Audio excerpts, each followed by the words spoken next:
Mulai. Bersiaplah, karena setiap episode adalah perjalanan menembus waktu, penuh dengan makna, misteri, dan pelajaran. Saya Richelle Chandra, dan inilah Jejak Waktu.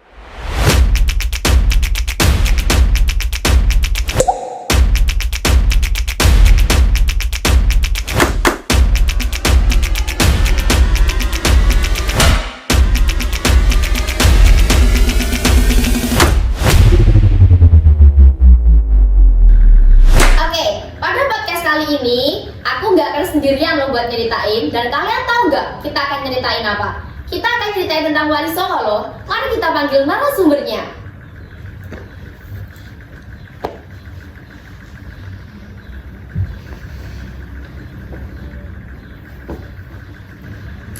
Oke, gimana nih kabar Masnya hari ini?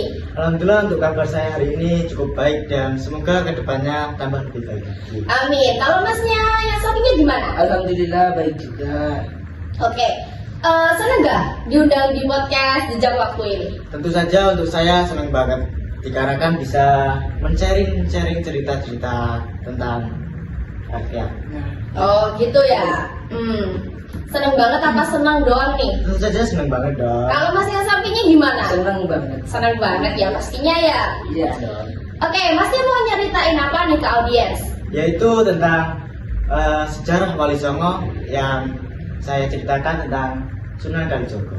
Oh, jadi salah satu dari Wali Songo gitu ya. Betul sekali. Dari Wali Songo yaitu Sunan Kalijogo. Oke. Sebelum nyeritain, boleh Masnya perkenalan terlebih dahulu? Oke, tentu saja boleh. Perkenalkan, nama saya Muhammad Nurhadi Firmansyah, bisa dipanggil Mas Firman. Alamat saya Tembakrejo, Muncak. Dulunya sekarang masih sekolah di Mandika Banyuwangi. Kalau Mas sampingnya gimana? Nama saya Ahmad Mustafa Pratama, bisa dipanggil Mas Tama. Alamat saya dari Desa Alian, Rogo Jambi. Saya sekolah di Mandika Banyuwangi. Oke, Masnya ini dari kelas berapa sih? Untuk kita berdua yaitu masih kelas 10, tepatnya di 10.3 dan kita berdua masih satu kelas. Oh gitu ya, keren banget ya, masih kelas 10 udah bisa sharing loh. Oke, Masnya kan tadi mau cerita tentang Sunan Kalijogo ya? Benar sekali. Boleh kasih tahu dulu nggak sih siapa sih Sunan Kalijogo itu? Oke, Sunan Kalijogo itu adalah seseorang tokoh agama yang menyebarkan agama Islam di wilayah Jawa Barat, tempatnya di wilayah Demak. Itu Sunan Kalijogo. Oh gitu ya. Jadi di Demak gitu ya. Betul. Terus asal usulnya kok bisa jadi seorang penyebar agama nih siapa sih sebenarnya dia itu? Atau dari keluarga bangsawan atau apa gitu? Oke, saya ceritakan dari awal ya. Ya. Sunan Kalijaga itu sebelum jadi Sunan namanya adalah Raden Said. Benar ya? Ya, benar. Raden Said itu berasal dari kerajaan Tuban dan anak dari seseorang pemimpin kerajaan Tuban yang bernama Tumenggung Wilatita. Oh, jadi anak dari Raja Tumenggung Wiratita. yang pemimpin kerajaan Tuban. Yang ibunya yang bernama Dewi Ningrum, bisa dipanggil Dewi Retno. Biasanya anak pemimpin itu kaya-kaya ya. Benar sekali. Wih, enak banget tahu jadi Sunan Kalijogo itu. Oke, lanjut. Lanjut. Di balik kekayaan dan latar belakang yang kerajaan dan mungkin terbilang enak lah mungkin ya, tapi Raden Said tidak menyukai hal seperti itu dikarenakan ada suatu hari tepatnya ya, Raden Said itu berjalan-jalan ke masyarakat di lingkungan masyarakat kerajaan. Raden Said itu melihat rakyatnya kayaknya sengsara gitu. Nah, sedangkan di kerajaan ayah dan ibunya dan menteri-menterinya atau disebut bangsawan lah malah happy aja, ya senang-senang dengan kan rakyatnya sengsara. Nah, disitulah Raden Said merasa iba dengan kejadian suasana yang ada di kerajaan Tuban tersebut. Oh, jadi Raden Said itu membandingkan gitu ya kehidupan keluarganya sama masyarakat atau rakyat yang sedang mengalami ketidakstabilan ekonomi gitu. Betul sekali. Nah, kemungkinan ya karena yang pertama kebijakannya yang mungkin kurang kurang sesuai lah dengan keinginan rakyat atau kurang adil dan bisa dikorupsi ya kan, dikorupsi. Kemudian dengan Raden Said pun merasa iba, dan Raden Said pun memiliki untuk menyelesaikan masalah tersebut dengan cara mencuri harta dari ayahnya atau keluarga bangsawan yang ada di kerajaan untuk disalurkan ke rakyat yang membutuhkan itu ya. Nah dengan itu, dengan berjalannya waktu, Raden Said pun mencuri, membagikan lagi ke rakyat miskin berulang-ulang kali sampai ayahnya pun merasa kok hartanya semakin berkurang. Oh jadi itu akhirnya kayak ngerasa loh, kok yang awalnya banyak jadi sedikit gitu ya. Tambah foya-foya loh, kok makin kurang. Dengan begitu raja pun bisa dipanggil Tumenggung Wilatita, memanggil apa ya, kayak orang Suruhan. kepercayaannya. Oh kayak tangan kanan raja gitu. Untuk menelusuri siapa sih yang mengambil harta-hartanya kok semakin berkurang. Dengan itu berjalannya waktu, Raden Said pun ketahuan oleh ayahnya dikarenakan ya begitu kok makin kurang. Nah, begitu dipanggil Raden Said, ditanyakan apakah benar kamu mengambil harta-harta kerajaan disalurkan ke masyarakat. Raden Said pun berkata jujur waktu itu, yaitu betul sekali ayahanda, saya mengambil uang ayahanda untuk saya salurkan ke rakyat miskin. Oh jadi Raden Said itu langsung jujur gitu ya, tanpa takut akan konsekuensi yang akan menimpanya gitu. Keren banget Raden Said. Terus lanjut gimana ceritanya? Setelah pertemuan ayahnya dengan Raden Said, nah, Raden Said pun diusir oleh ayahnya karena ayahnya itu tidak senang dengan perbuatan Raden Said. Nah, dikarenakan mencuri dan mengasihi ke rakyat. Nah, dengan itu Raden Said pun diusir ke kerajaan. Nah, Raden Said pun sebelum kelewatan guys. Sebelum pas Raden Said itu ada suatu momen merampok di hutan. Ada seseorang yang berjalan-jalan di hutan. Nah, yang berjalan-jalan di hutan itu ialah Sunan Bonang. Bentar, Sunan Bonang ini bukannya salah satu dari Wali Songo ya? Betul sekali. Sunan Bonang termasuk dari Wali Songo.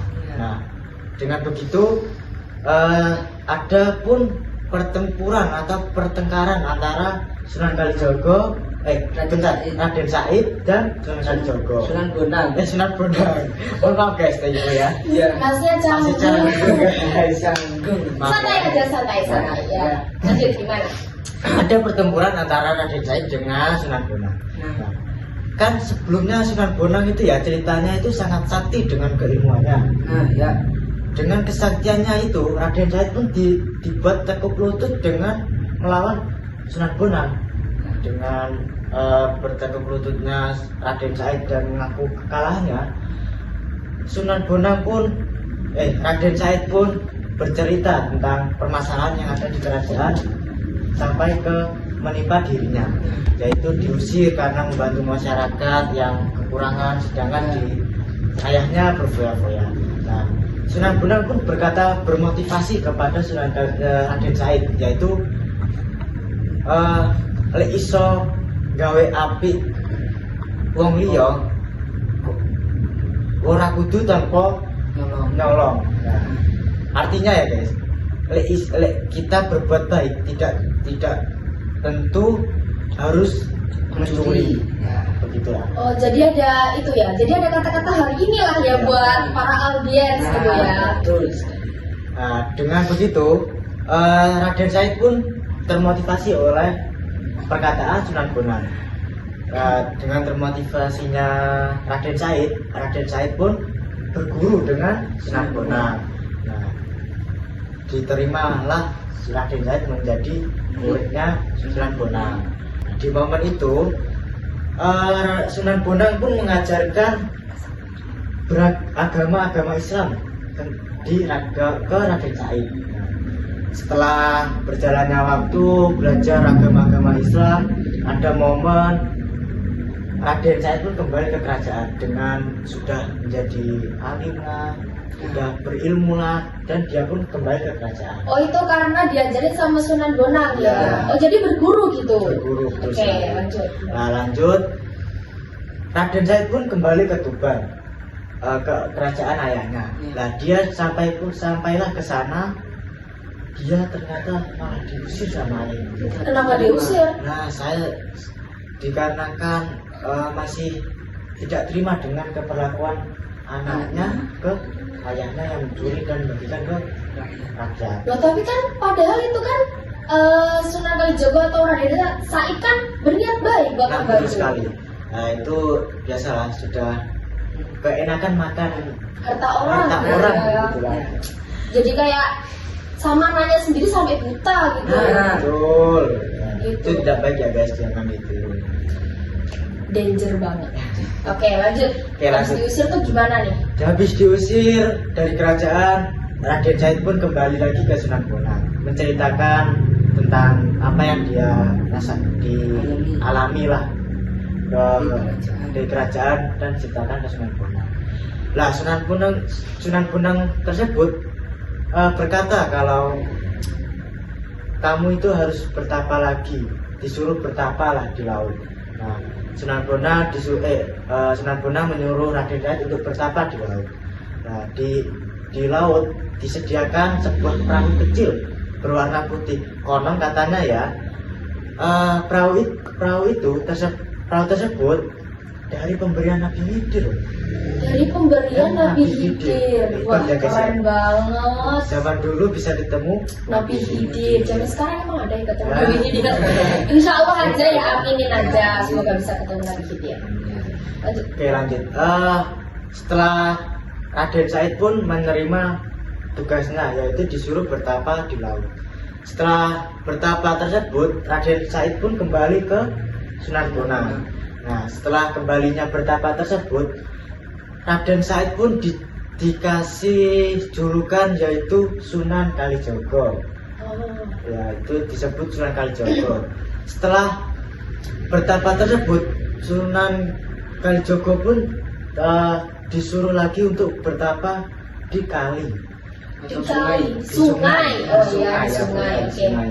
Dia bertapa beberapa tahun atau beberapa bulan sampai dia di sekujur tubuhnya dipenuhi dengan relumut, rumput-rumput yang menempel, tumbuhan air pokoknya. Berarti itu tuh lamanya. saking lamanya ya sampai berlumut loh. Saking- Kita aja kadang kalau naruh barang di air 1 bulan tuh belum tentu berlumut.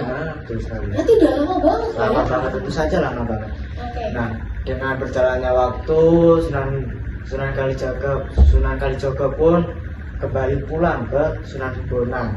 Nah, Sunan Bonang tersebut mengutus lagi untuk mengikuti Raden Patah yang ada di Denmark. Mengapa?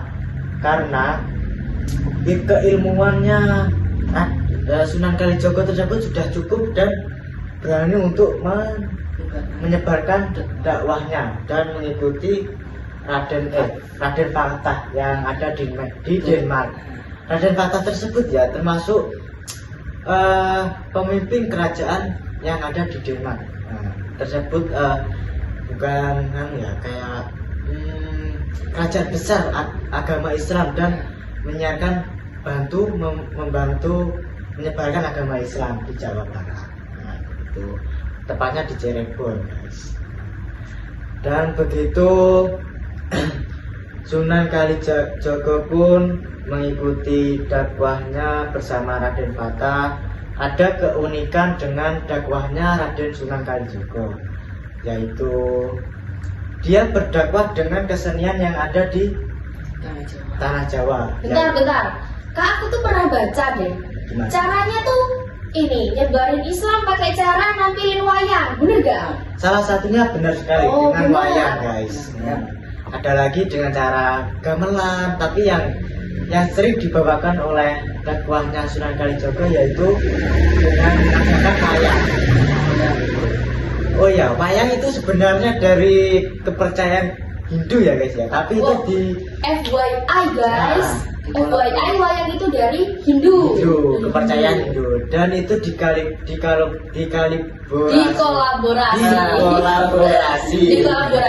dikolaborasi Ya. dengan oleh seorang Sunan Kalijaga dengan beragama Islam, diganti dengan Oh, jadi tuh yang awalnya wayang dakwah itu, Islam guys. yang awalnya wayang itu cuma kepercayaan orang Hindu, dikolaborasi sama Sunan Kalijogo dengan cara berdakwah Nah, Berdakwah untuk menyebarkan atas Islam. agama Islam, benar Gitu. sekali ya. Dengan dakwahnya yang sangat kreatif dan masyarakat suka, banyak orang yang ingin mengundang Sunan Kalijaga untuk memainkan wayangnya. kayak nampilin lagi gitu ya, Nah, karena betul. masyarakat suka melihatnya. Nah, Oke. dengan begitu Sunan Kalijaga tidak meminta uang ataupun emas untuk menampilkan wayang tersebut. Jadi ikhlas gitu ya? Bukannya ikhlas ya, tapi meminta untuk yang menyewa itu untuk bersyahadat. Oh, jadi itu Untuk masuk syaratnya Islam. untuk masuk Islam. Nah, baru dia mau bermain wayang. wayang. Oh gitu ya cara penyebaran Islam dulu. Ya, jadi banyak teman-teman pas selagi dia bermain wayang dengan serunya di akhir permainannya banyak orang-orang yang bersyahadat untuk masuk Islam dengan cerita yang sangat mungkin menarik, termotivasi untuk masuk agama Islam gitu. Saking kerennya dan saking Keren. berilmunya gitu ya Sunan Kalijaga. Oke. Dengan begitu banyak orang di Denmark yang beralih ke agama Islam. Dengan berjalannya waktu, Sunan Kalijaga pun berpindah kota, berimigrasi kayak pindah kota lah guys, pindah kota lah. Berpindah kota, bermigrasi, berpindah kota dan menemui sosok yaitu Sunan Ampel dan mengetesnya di sebuah masjid lah.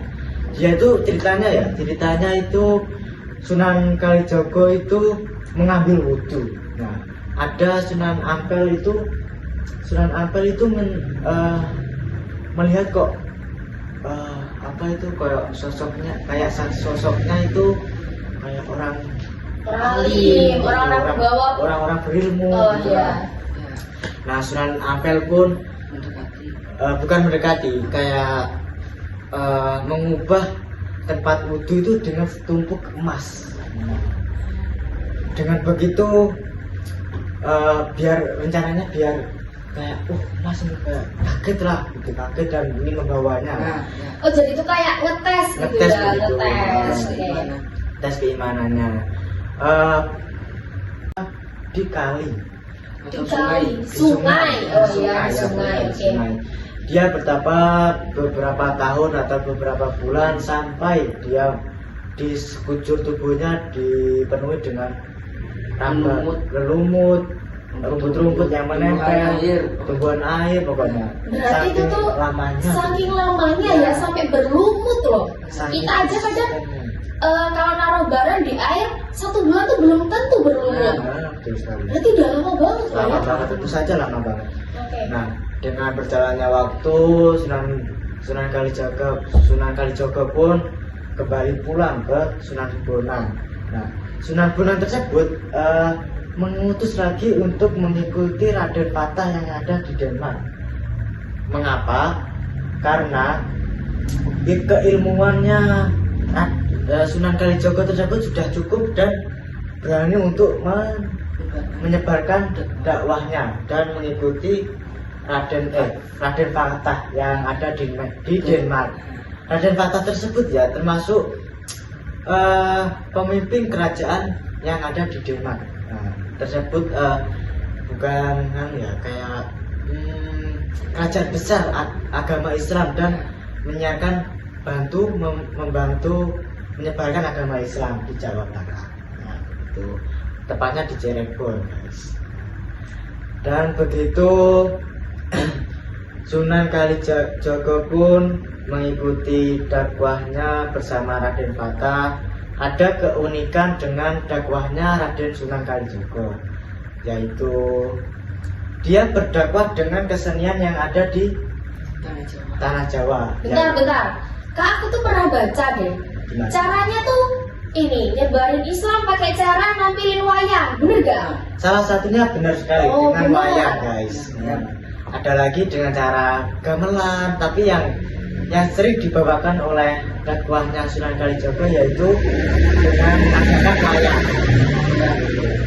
Oh ya, wayang itu sebenarnya dari kepercayaan Hindu ya guys ya, tapi itu Oh. di FYI guys, Nah, FYI wayang itu dari Hindu. Hindu, kepercayaan Hindu, dan itu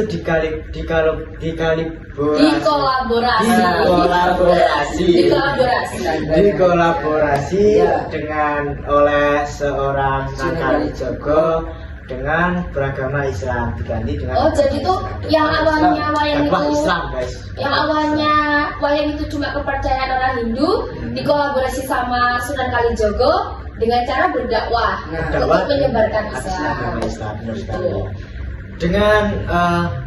Dengan dakwahnya yang sangat kreatif dan masyarakat suka, banyak orang yang ingin mengundang Sunan Kalijogo untuk memainkan wayangnya. kayak nampilin lagi gitu ya, Nah, karena gitu. masyarakat suka melihatnya. Nah, Oke. dengan begitu Sunan Kalijogo tidak meminta uang ataupun emas untuk menampilkan wayang tersebut. Jadi ikhlas gitu ya? Bukan ikhlas ya, tapi meminta untuk yang menyewa itu untuk bersyahadat. Oh, jadi itu Untuk masuk syaratnya Islam. untuk masuk Islam. Nah, baru dia mau bermain wayang. wayang. Oh, gitu ya cara penyebaran Islam dulu. Ya, jadi banyak teman-teman pas selagi dia bermain wayang dengan serunya di akhir permainannya banyak orang-orang yang bersyahadat untuk masuk Islam dengan cerita yang sangat mungkin menarik, termotivasi untuk masuk agama Islam. Saking kerennya dan saking Keren. berilmunya gitu ya Sunan Kalijogo. Oke. Dengan begitu banyak orang di Denmark yang beralih ke agama Islam. Dengan berjalannya waktu, Sunan Kalijogo pun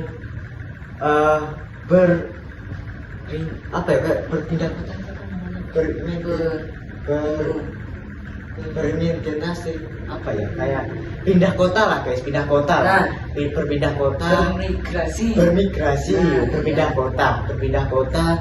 berpindah kota dan menemui sosok yaitu Sunan Ampel dan mengetesnya di sebuah masjid lah.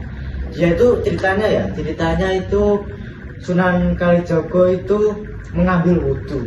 Nah, ada Sunan Ampel itu melihat kok sosoknya itu kayak orang Alim, orang-orang berbawa. orang-orang berilmu Oh gitu iya. lah. Nah, Sunan Ampel pun bukan mendekati, kayak mengubah tempat wudhu itu dengan setumpuk emas. Dengan begitu rencananya biar kayak emas ini kayak kaget dan ingin membawanya.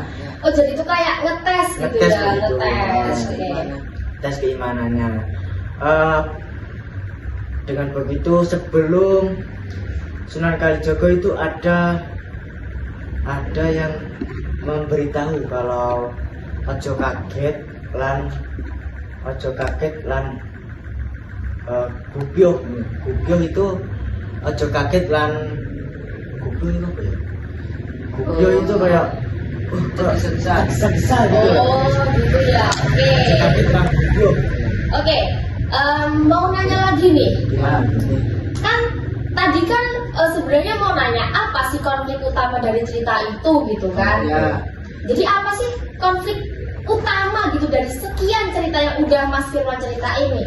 Konflik utamanya yaitu sebuah kerajaan yang kepemimpinannya yang cukup kurang lah. Tidak adil gitu ya, tidak adil pada pada masyarakat. masyarakat, benar sekali. Nah, seperti itu dan